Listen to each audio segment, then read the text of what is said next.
This is the centre of our new African village.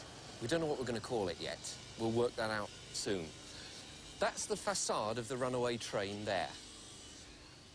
The platform of the runaway train runs up and down there, roughly between those piles of wood. And the train leaves the station, does a big spiral round here, and then goes over the top of the rapids ride there. It then goes over a bridge. See this yellow line along here? Goes through there. Then it does a big spiral down to ground level, the other side of these bushes, and back up over the top of these trees, and then heads off through here. And then over the road, comes around here, along this yellow mark here, and crosses over the top of the rapids ride. This tunnel will be rebuilt and totally re-landscaped. Then heads off down there, so we've got to go round there now to have a look at that.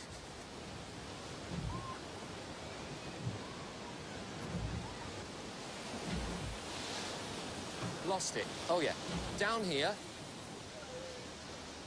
and into the tunnel. And we come up out of that hole, around here.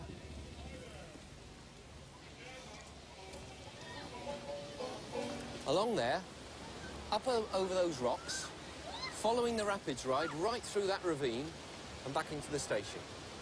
And that's it. Everybody off on the right-hand side, please. Coming riders, take your seats quickly. One seat in, pull the bar down. Once upon a time, a theme park was a themed attraction. In other words, there was a specific theme or a group of themes where visitors could be taken on some kind of adventure on that theme. It could be the Wild West, it could be outer space or whatever. And that's really what Disneyland was all about.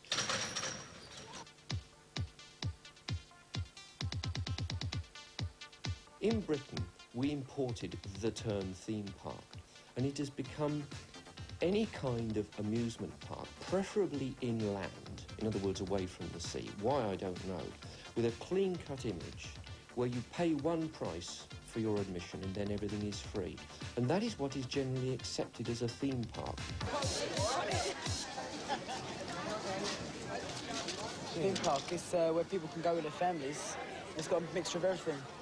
Rides and stuff for the children and fast rides, little rides, shops, restaurants. It's a place where you go and have fun and you eat lots of ice cream and you go on the rides and you win prizes like this. You pay a lot of money to get in to start with, and it's a lot of queuing to get on all the rides when you get in here.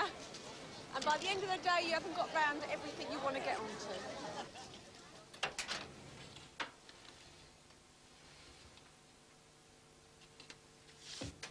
My basic objective is to give people fun. And there are lots of people that knock that, and there is absolutely nothing wrong with a bit of good, simple fun. And those people that set out to build the highest, the longest, the fastest, or whatever, end up probably with a very dull ride. And of course, next year, someone comes along and tops them. What I set out to do is building the ultimate in terms of fun, in terms of the best.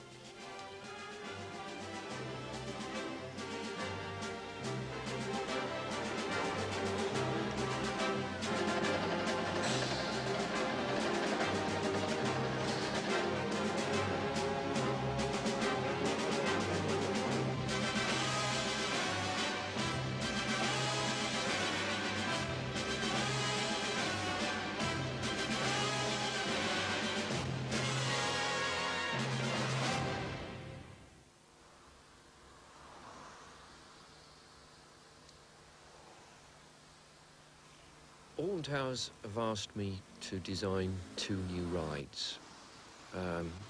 They've done a lot of market research, and it's been decided that a haunted house and a runaway train are what they want. And I've got about £6.5 million to play with. I've completed the design of the haunted house now in outline, and now I'm going to Colchester to see Keith Sparks, of Sparks Creative Services, who are going to actually haunt it for me. They specialise in animations and special effects for our industry, and I'm going to brief them on what I want and my ideas.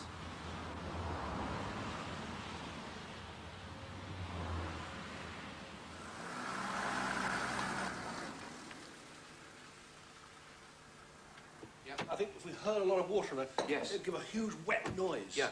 That you can't possibly create artificially. Yes. We want to really pile in the elements. You could have grotesque fountains. Yes. Yeah. We can have Green fountains. nasty, slimy things coming up out of the swamp. You know, the whole bit. We should use water, though, I think. Yes, Real water. I think real water. It's a success. As sinister as the graveyard is, but without being a graveyard. That's right. Not a graveyard. Not a graveyard. What's our opening date for this, John? Well, we want to get the thing open for the beginning of the 92 season. Yes. So that's just before Easter of 92. That's 15 months from now. Yes. I know we're talking about shock gags and the multiplicity of shock gags and the timing of the shock gags. Yes. Your gag about the hits... What I fear most is that something that I design is not going to entertain people in the way that I have planned. So on that very first ride on the opening day, the visitors come off that ride with deadpan expressions on their faces. And I thought that I was in touch with what was going to amuse and entertain them. And in fact, I've been wrong. Put that one in. The other shock one that I thought would be nice, that could build up as a shock. You're coming into an alleyway, anyway like that, and you've arranged down the side a corridor, like a concealed box, long box. In that box are huge claw hands, and they're about 4 or 5 foot, huge hands, Right. and they're on swing arms. Right.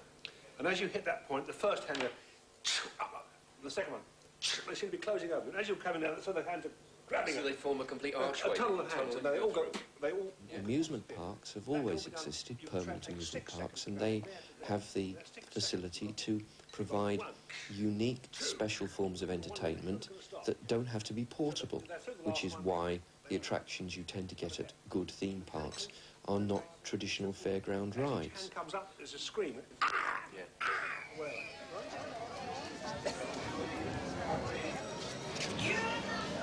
What's happening here is really what happened in America 25 years ago. And we followed, done things slightly differently, but the route is the same, and I think the philosophy's the same. Fun fairs have got rather a discredited image. Unfair in some respects, but a discredited image. And people now are looking for a day's entertainment rather than just a couple of hours or an evening. And therefore, the opportunity to visit places that have been well thought out, well done, well landscaped, well constructed, safe, good, wholesome environments, and exciting, has perhaps hastened more recently the decline of fun fairs.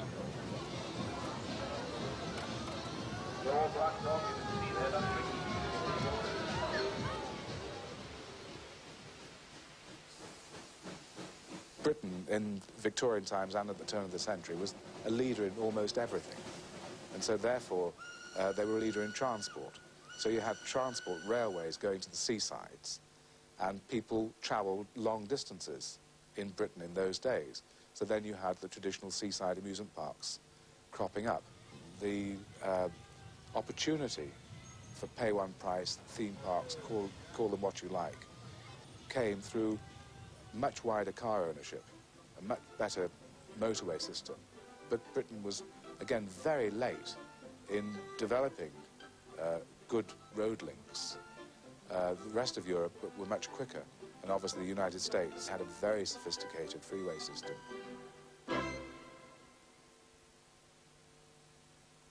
I had this aunt and uncle, Uncle Tommy and Auntie Rini, who had an act called Vadia and Dorinova and the Dive of Death. And this basically consisted of Uncle Tommy jumping from one of the stage boxes onto Auntie Rini's shoulders. Now, after you've been doing this for a few years, you begin to get a bit worn into the ground. And they decided that when they were in there sort of getting on a bit, that they wanted to do something slightly less physical. And so they started an illusion act. And also, Uncle Tommy used to manufacture illusions for other magicians. And as a child, I used to go and visit them and was surrounded by all these wonderful cabinets and props and bits and pieces. And that really sparked my imagination and got my interest going in it. Now, if you want to float anything, this is the book to go for. The Encyclopedia of Suspensions and Levitations. There's some crazy ideas in here, going right back in history. Now, this one, you wouldn't do it like this nowadays, but this thing comes up through a trapdoor in the stage, up the bloke's trouser leg, and supports the girl in that way. I don't think anyone would use that method nowadays. Ladies and gentlemen, we're proud to introduce to you a sensational speciality act with Fire and Steel, Stromboli and Sylvia.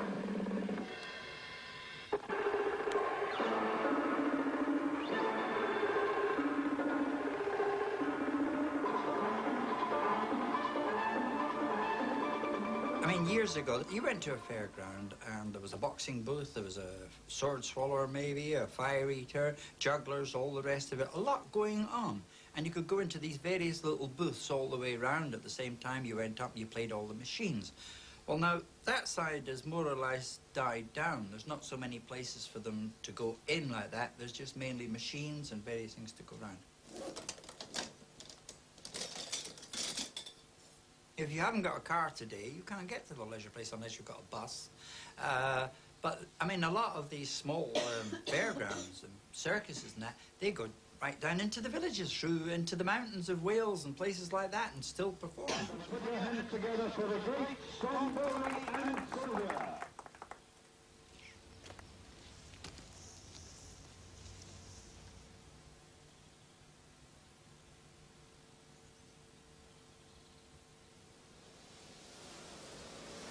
Now this, believe it or not, is the haunted house.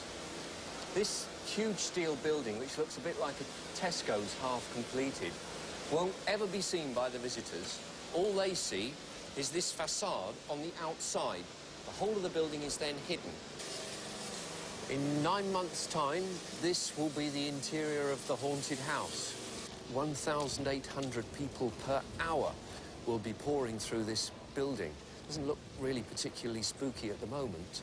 Basically, the cars that the people will be travelling around in are 6-seater cars that come through here at 10-second intervals. Every 10 seconds a car goes by, which means that all the ghosts and the apparitions have to do their thing and reset ready for the next car 10 seconds later, which puts quite a lot of demand on the mechanisms themselves. But we got it all well planned, and I'm sure it'll work in the end.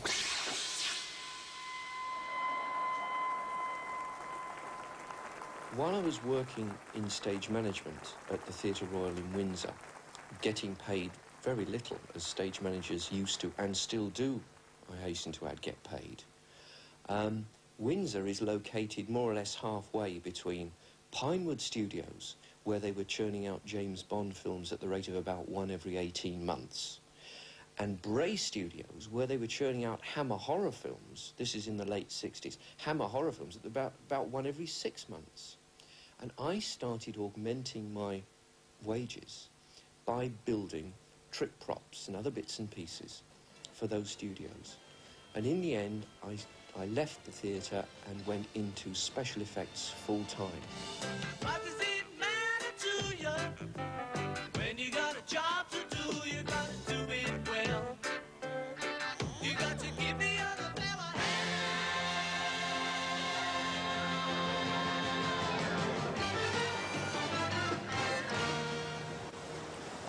I came to Barry in about 1974 because John Collins, who was a partner at Barry Island Pleasure Park, wanted me to redesign a ghost train, and knew me and knew that I'd done James Bond films and Hammer horror films, and thought that it might be a rather interesting project for me to do.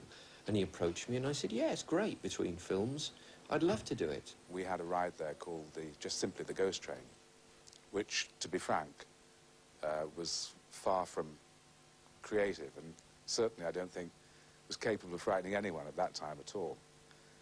And John took a look at it, and he was very decent, very polite. He didn't sort of say horrid things, which he could have done. And to cut a long story short, we then embarked on revamping this ghost train and turning it into Uncle Frankenstein's Scream Machine.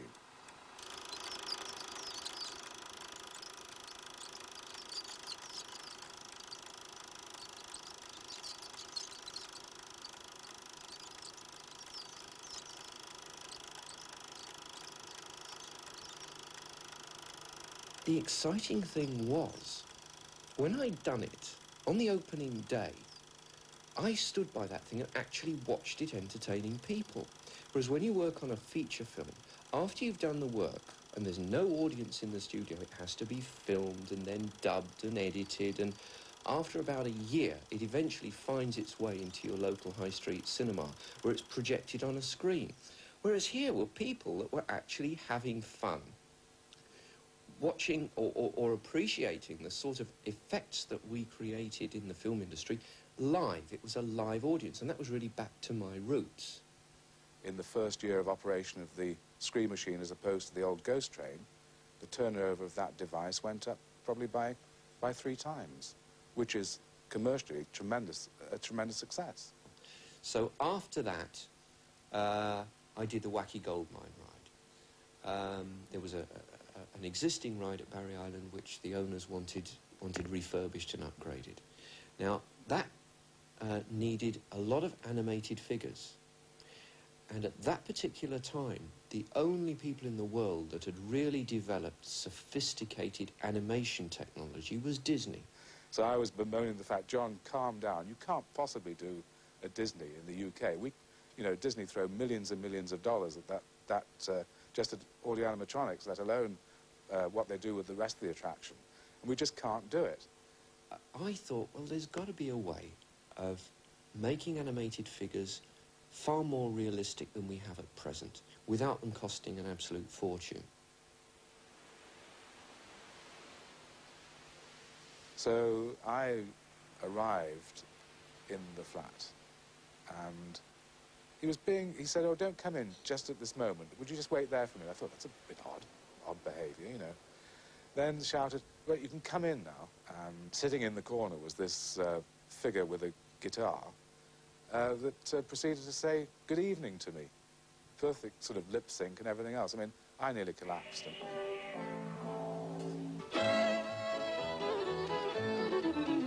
Take that night train to Memphis, take that night train to Memphis. And when you arrive at the station... It works by a digital computer that is programmed to be synchronized with the soundtrack, and then the signals come from the computer and cause him to move. But how he moves, we're not letting people know. I'll be shouting... The day after the Tomorrow's World programme went out, the phone never stopped ringing. All sorts of people, household names and obscure industrial companies, all wanted the technology for very, very different reasons. I mean, one outfit wanted me to build a lifelike moving robot to test incontinence wear, to see how leak-proof their incontinence wear would be. And they wanted something that could move about 24 hours a day, month in, month out, to see if it would develop any leaks.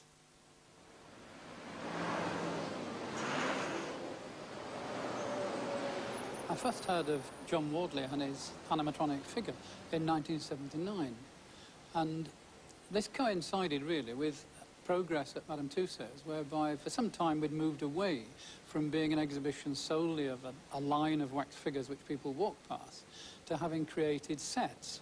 And these sets had lighting, and they had sound, music, and they got special effects. And they had, if you like, a time period to them. Now, the next thing from there, the next progression from there, would be to go into movement. I'd managed to achieve what we call ramped movement. And what ramped movement is this? A robotic movement is like that, whereas a human doesn't move that way. A human movement moves smoothly from rest up to a predetermined speed, and then it slows back down again to stop. And all our movements flow. A nod of the head, it's not that, but it's a smooth, ramped movement. If you go back to 1979, there was only Disney had produced a moving figure. John took some piece of plywood, 2 door hinges, a few bed springs, a compressor, and a small computer, and he put together a figure that moved. Now, when we saw this, I mean, it's rather like seeing Wright Brothers' aeroplane made of canvas and strings. It isn't the fact that it's made of canvas and strings, it's the fact that it flew. What John had made was a figure that would move for a period, but wouldn't move for, say, 6 hours every day of the week. And that was the kind of requirement we would need. So that we worked together, we worked with an engineering company, and in 1983, we opened at Windsor Railway Station, Royalty and Empire, which was an exhibition I was designing at the time. And so we built into that a moving show. And this incorporated 7 moving figures and 1 moving dog. The very first show, on the front row, was a little boy of about 7. And we have in the Royalty and Empire show, Queen Victoria. And when she stood up, this little 7-year-old ran. She gave her name to the age. Her name was Alexandra. That's my dears, and you've conquered human nature. I thank my beloved people. May God bless you. Well, we've just had this delivered. We've now got to do a feasibility study on whether we can get the astronaut to jump down to the lunar surface and reset at the same time. Since that original John Wardley prototype, as it were, we've moved on in a whole host of ways. We've got to understand different forms of technology in animation that allow us to do different things. Pneumatics as well as hydraulic controls and drives are important to us, different forms of springing. We've even developed acrylic eyes and the way we control those. The cost of an animated figure for us is something that firstly presents us with a challenge in truly identifying what it is, because every time we make one, it's unique, and therefore we need to set about a different puzzle. But anything between £30,000 to £60,000 a figure is certainly not out of the question in terms of taking on the challenge of getting Phil Collins to play the drums as we do at Rock Circus.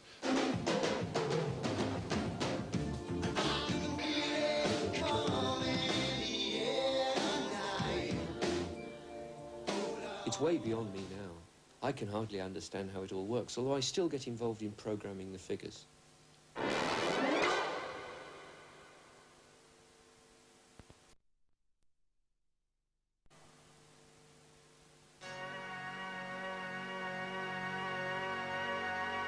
Dearly beloved, we are gathered here today to get through this thing called life. In the day of the word, time breaks forever. That's a mighty long time, but I'm in the punch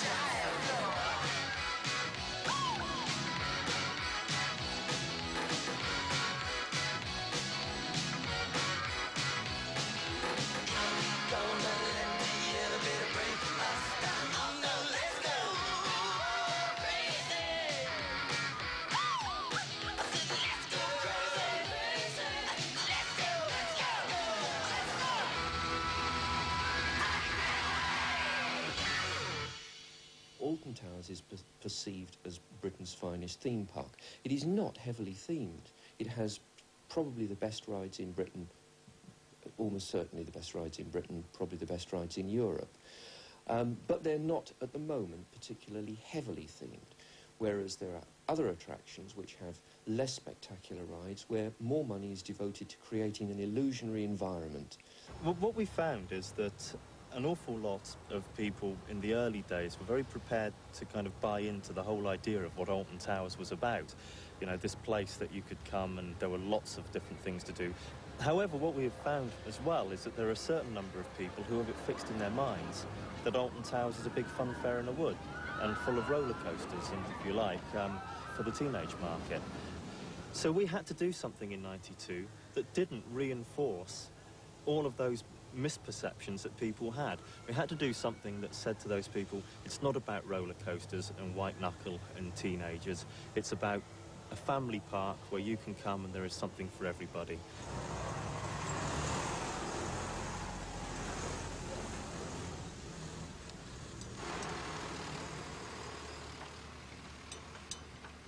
It's now Friday the 13th of December, and everything is spot on schedule, believe it or not.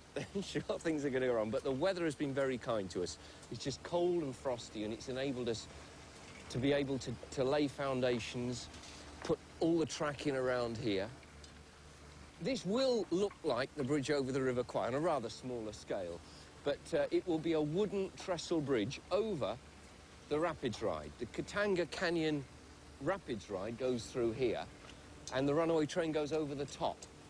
The Rapids Ride goes into the tunnel here, and the runaway train comes out of the same tunnel. Interaction between the two rides, you see. This is a pink knuckle ride, not a white knuckle ride. And the difference is that this gives thrills to everybody. It's not a terror ride, it's a happy, fun ride. And the result is that grandmas and grandpas will take their grandchildren on this ride and have a lot of fun, but so will the teenagers. So this type of ride is unique in as much as it entertains a very wide spectrum of visitors. Damien? Are you going anywhere, or can I see you? Stay there. Well, I can't sit down at a drawing board and just sort of formally come up with ideas. It just happens in the car, in the bath. When I'm least expecting these things, my mind just wanders and I think, oh, that would be fun, yeah, how can we do this? And what would amuse me? What would entertain me? The thing is, the control panel for the Haunted House transit system is now in there. Yes. And I think presentation ought now be involved in... There's no one there. Clive Stevens is off. Oh. Obviously, I take existing theme park technology, the basic tools being what we call transit systems, so that's things that move you along. But then what I have to do is more or less shut that out of my mind and just imagine different themed adventures, themed environments, where I could utilise that equipment, but without the equipment really being to the fore. And I can honestly say I'm never short of ideas. With that humpback, there's going to be a tendency to lift off your seat. And I'm just wondering if we can put a beam, obviously well clear, that you go under, but as you come up over the hump, it will be straight in your line of vision. Is there any chance of doing something like that? That's great. Well, before I actually tell anybody of my ideas, I have to make sure that they will be practical. Firstly, from a safety standpoint, because safety is without doubt the first consideration. If it's not 101% safe, we forget it. The next thing is that of capacity. There's no point whatsoever in developing a wonderful attraction that tens of thousands of people are going to come flocking every day to see if it only has a capacity of, say, 100 people an hour. We have to get huge numbers of people through these rides, of the order of at least 1,000 and hopefully 2,000 people per hour. So once I know that the idea is going to be safe and that it can then efficiently handle people, then I start working up the idea in more detail, working up the concept and the theme, where it is going to go, how big it is, roughly how much it's going to cost. There's no point in coming up with a brilliant idea if you find it's going to cost £50 million and you have a budget of 2. You might as well forget it. Then I go to the board and I say, gentlemen, I've got an idea. This is it. And I will show them sketches, I'll show them models, I'll give them a very rough indication of cost. And they will turn around and say, you're crazy, but we'll do it. When we start thinking about additional effects, Keith, I'd rather for the time being we concentrate on the problem of acoustics. Right. Now, what I suggest that we do is to use heavy drapes of black molten twill. Great. Which we can then...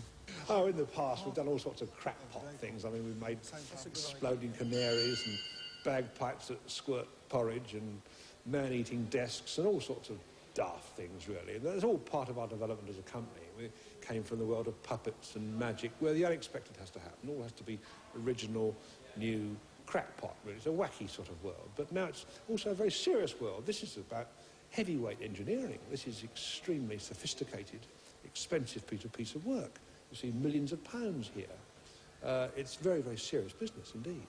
Yes. I want to talk about the backlighting here. Right. I want to use a very low-level backlighting up behind the fingers, and then a little bit of top, a little bit of front light. As they move, you'll get the huge Is that shadow. going to be able to... That's not going to be able to go That's not through fully there, is adjusted, it? John. So you're going to have to... Yeah, yeah, Right. it's not adjusted yet. Okay. When I was So with the about backlight- 7 or 8, I recreated an old fairground sideshow illusion called the Spider Girl, which I saw at Battersea Fun Fair when I was a kid and absolutely blew my mind. And eventually I worked out how it operated. And I bought the bits and pieces from junk shops, and I actually built it in the garage. And my father came home from work one day to see a queue of little kids queuing up at a card table outside the garage.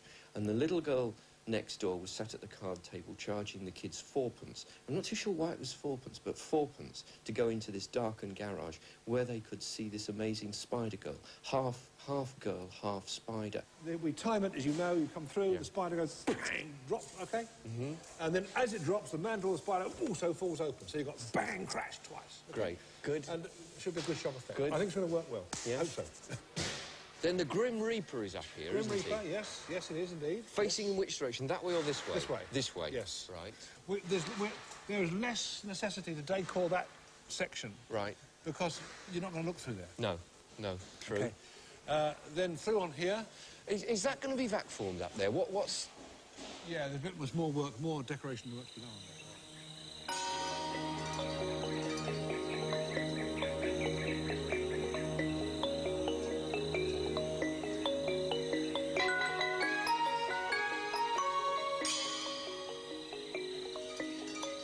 The true theme park philosophy takes the visitor and puts them in another time or another place in a totally illusionary environment where all the rides and attractions are faithful to that theme.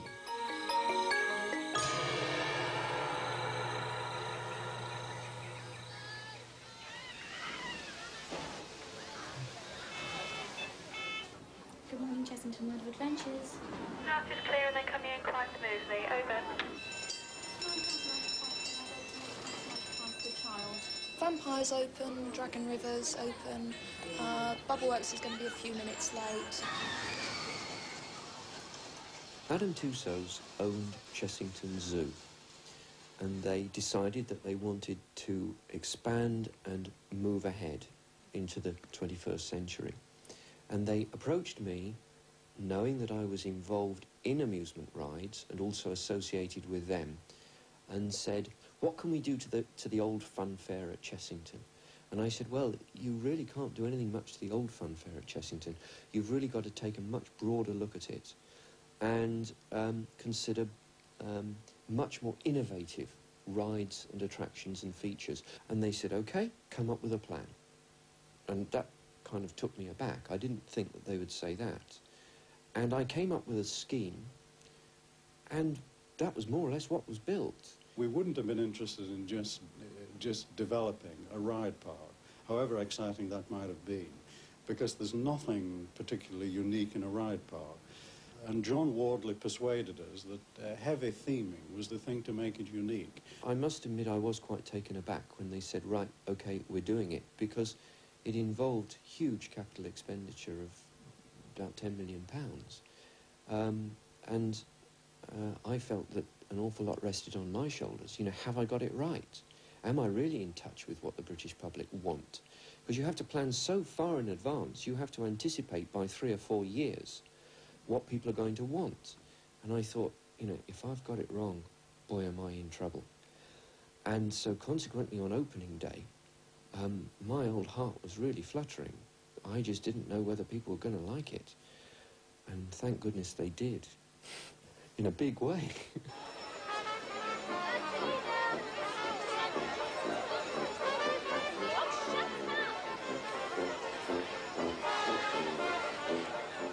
Theming turns a fairground ride or a regular amusement park ride into a special experience. It takes the visitors for just a few minutes, or in the case of a whole theme park, a few hours, to another time and another place. And it is what escapism is all about. And that's all this is. We're not trying to pretend that we're now in a Thai jungle. Sure, we're in the middle of the Surrey countryside, but at the same time, it's a bit of fun. The average family of 4 will spend about £50 to £60 on a day at a park like Chessington. That includes obviously getting here, the petrol money, the ticket to get in, which is maybe about £30 to £40 for all 4. Plus they'll spend money on food and drink and souvenirs in the day. I want money. That's what I want. We don't force them through the shop, but it's certainly made quite clear that that is the ideal way through. And they're given the choice to buy souvenirs which are themed for each of the areas.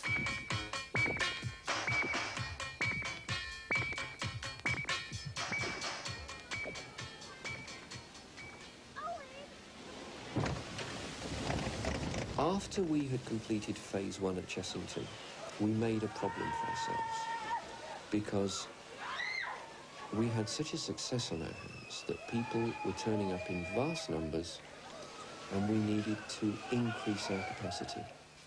And we felt that a roller coaster of some kind was the right thing. But there aren't very many things you can do with a roller coaster in the way of theming. You can turn it into a runaway train, you can put it in the dark and make out you're travelling through space. But there was one new piece of technology that had just come out in the States, and that was the suspended roller coaster, where the thing hangs from the track. And that gives the illusion of flight. So I thought, right, flight. How can we get a theme to do with flight? Well, birds. Well, no. Then I thought, bats. Vampire bats. Dracula. Transylvania. Asking for it.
But then I had to think of other ways to develop the Transylvanian theme as being a cute, pretty little mid-European village, all lederhosen and hanging baskets and everything.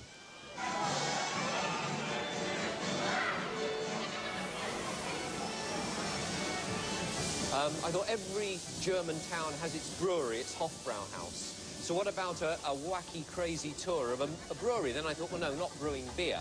What about brewing fizzy pop that had magical properties? And so the Bubbleworks was born. Professor Burke's Bubbleworks is a tour through his fizzy pop factory to see how he makes his magical fizzy pop. Simple as that.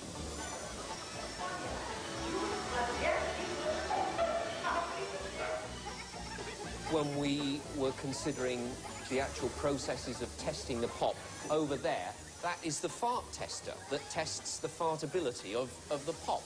Now, we actually had a board meeting to discuss whether we could use the word fart. Oh, that was a good one, Matt. And hiccups as well. Now, the Americans couldn't possibly do that. They couldn't use those kind of words. Basically, I think the British sense of fun is a lot more spontaneous and a lot less precious to the American sense of fun. And I believe in capitalising on that. Attention to detail and authenticity is so important. In this ride, we spent quite a few thousands of pounds just perfecting the smell of oranges or perfecting these fountains so that you can actually go under the water as we are now and hardly get wet. We're going under quite a few thousand gallons an hour of water, and hardly getting wet. And it's very authentic.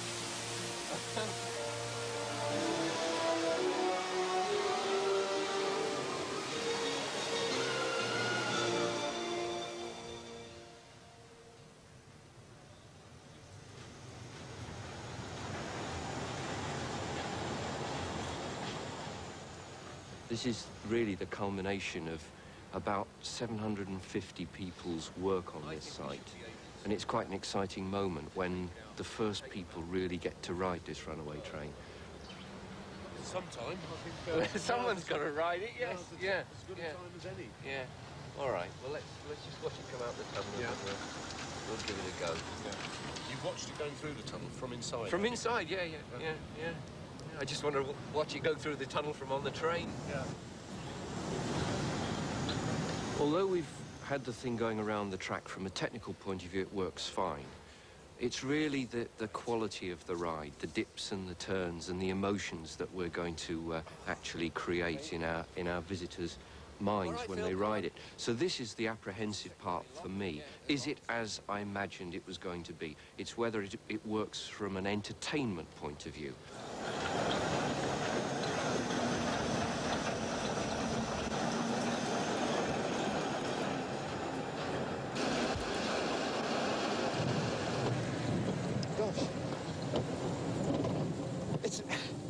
It's more intense than I imagined. This is fantastic. And this dip into the tunnel, unbelievable. Wow.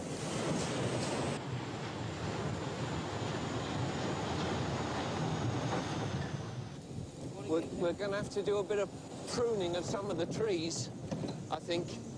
And I think a bit of extra props and dressing around here.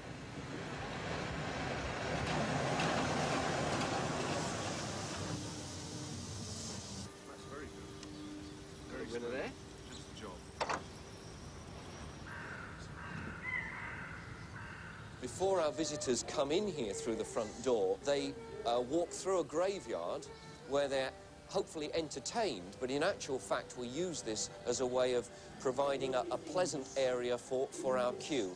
And then before they board the ride, they come through the drawing room of the haunted house, which again acts as a buffer before we actually get to the ride transit system itself. In this doll's house, for example, there is the little ghost of Sir Emily Alton walking through the rooms of the doll's house. The eyes on the pictures follow you around the room. The pages of the book turn. And in the fireplace, in the flames of the fire, is the sinister face of the ghost of Sir Henry Alton. Are your furtive, frightened minds playing tricks inside your brain? This is the transit system that the visitors ride around the haunted house in. Each one of these vehicles has cost us over £18,000, more than the average family car, and we have 32 of these. They're very complicated. Each one has a computer on board that senses its position around the track and actually talks to each of the computers on the other cars. We've had quite a lot of trouble with this, sorting this computer system out. But hopefully we've got it all sorted out now and it's running smoothly. And in about an hour, our celebrities and VIPs will be coming to open it. And then I've done my job and I sit back and watch it all work.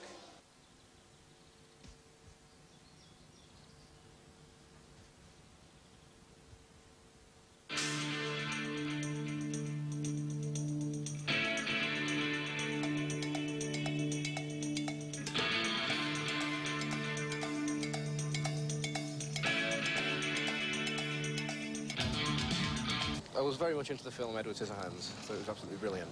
And so I decided to make these hands.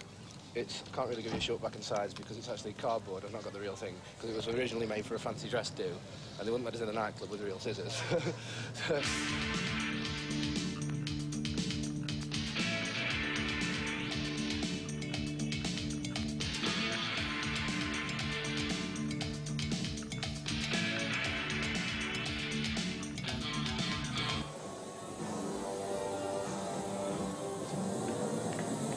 It's the people that were doing all this. They've pushed the cars and completely knackered up all the blocks. We'll get it clear, all right, Alan, but what's the next one that needs clearing? 9? Sorry? 9 and 55.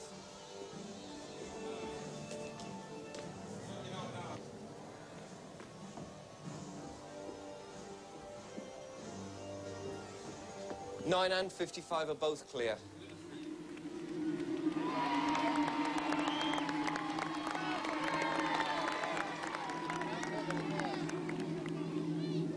It's absolutely terrifying! The haunted house itself, if you were thinking of having a go, covers an area about the size of a football stadium. There are, however, some very strange, spooky and extremely frightening goings-on.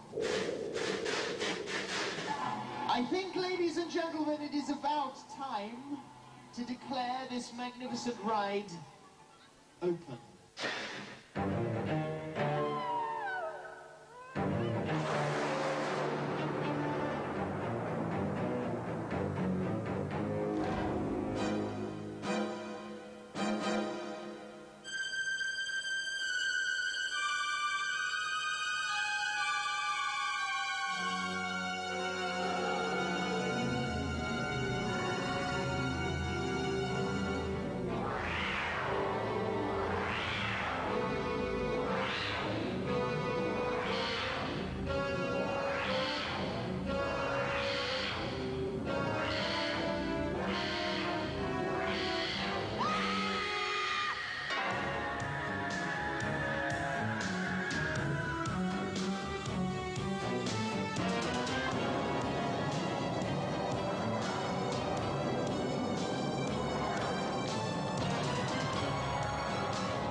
You couldn't take everybody and put them in the Royal Opera House, Covent Garden and expect them to enjoy an opera.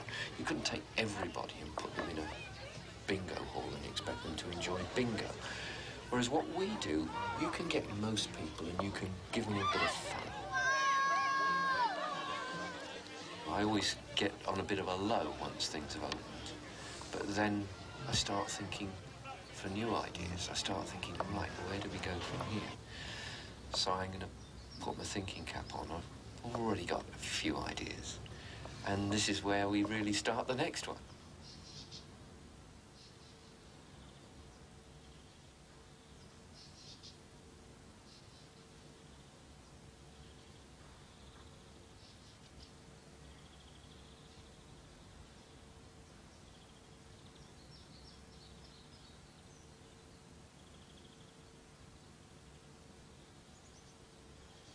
My favourite one of all was the wall, which suddenly just had faces in the wall, and that suddenly came to life, and that was very exciting.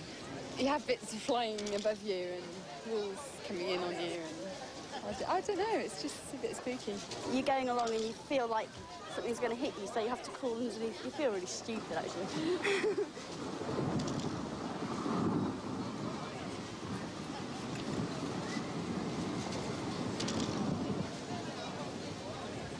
Fantastic, ready? You can open your eyes with the hailstones coming at you. Well, it's fast.